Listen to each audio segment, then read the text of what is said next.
ഇപ്പോൾ ലൈവിൽ നടന്ന എവിക്ഷൻ പ്രക്രിയയിൽ അനിമോള് നെവിനെ നോമിനേറ്റ് ചെയ്യുകയുണ്ടായി. അതിനെ തുടർന്ന് അനിമോളെപ്പറ്റി കിച്ചണിൽ നിന്നിട്ട് പറയുകയാണ് നെവിൻ. അനിമോൾക്ക് ഇവിടെ എന്തോ അറിയാം, അവൾ എന്തോ ഗെയിം ഇവിടെ കളിക്കുന്നത്. അവൾക്ക് ആകെ അറിയാവുന്നത് ഫുഡിൻ്റെ കാര്യത്തിലുള്ള അടി, വിളമ്പാൻ അറിയാം, കുറച്ച് കിച്ചണിലുള്ള കാര്യങ്ങൾ കൈകാര്യം ചെയ്യാൻ അറിയാം. ഇതല്ലാതെ അവളിവിടെ എന്തോ കാട്ടിക്കൂട്ടുന്നത്, എന്തോ അവൾക്ക് അറിയാവുന്നത് ഇവിടെ. ഷാനവാസും ആര്യനും നെവിനും കൂടി കിച്ചണിൽ നിന്ന് പറയുകയാണ് അനിമോളുടെ കാര്യം. അനിമോൾ ഇവിടെ ടോയ്ലറ്റ് സെഷനിൽ ഇരിക്കുകയാണ്. ഇന്ന് വളരെ സ്പഷ്ടമായിട്ടാണ് അനിമോൾ പറഞ്ഞത്. കാരണം നെവിൻ എപ്പോഴാണേലും കിച്ചണിൽ വന്നിട്ട് ഓരോ സാധനങ്ങൾ കട്ട് ചെയ്തുകൊണ്ടിരിക്കുമ്പം അതെടുത്ത് കഴിക്കും. അല്ല, ചോറാണ് വെന്തിരിക്കുന്നതെങ്കിൽ അതും വാരിയെടുത്ത് വായിലിടും.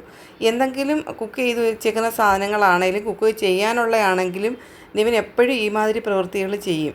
ഫണ്ണും കാര്യങ്ങളൊക്കെ അവൻ ചെയ്യുന്നുണ്ട്, അതെല്ലാം ഞാൻ സമ്മതിക്കുന്നു. പക്ഷേ അവൻ ടാസ്കിനകത്ത് കുറച്ചും കൂടി മുന്നോട്ട് വരാനുണ്ട്, അവൻ ശ്രദ്ധിക്കാനുണ്ടെന്ന് അനിമോൾ പറയുകയുണ്ടായി. അതിനെ തുടർന്ന് നെവിൻ അനിമോൾക്കെതിരെ കിച്ചണിൽ വന്നിട്ട് ഷാനവാസിനോടും ആര്യനോടും പറയുകയാണ്, ഇവളിവിടെ എന്തുവാ കാട്ടിക്കൂട്ടുന്നത്, ഇവൾക്ക് ആകെ അറിയാവുന്ന കുറച്ച് കുക്ക് ചെയ്യാനറിയാം, കുറച്ച് വിളമ്പാൻ നേരം ആൾക്കാരുടെ തോളെ കയറാൻ അറിയാം, എന്നിട്ട് എല്ലാവരുടെ അടുത്തും വഴക്കിടാൻ അറിയാം. അടുക്കളയിൽ കിടന്ന് എന്തെങ്കിലുമൊക്കെ പെരുമാറാൻ മാത്രമല്ലാതെ ഇവൾക്ക് എന്തെങ്കിലും അറിയാമോ, ഇവൾ ഒരു ടാസ്കെങ്കിലും വിജയിച്ചിട്ടുണ്ടോ, നെവിൻ പറയുകയാണ്.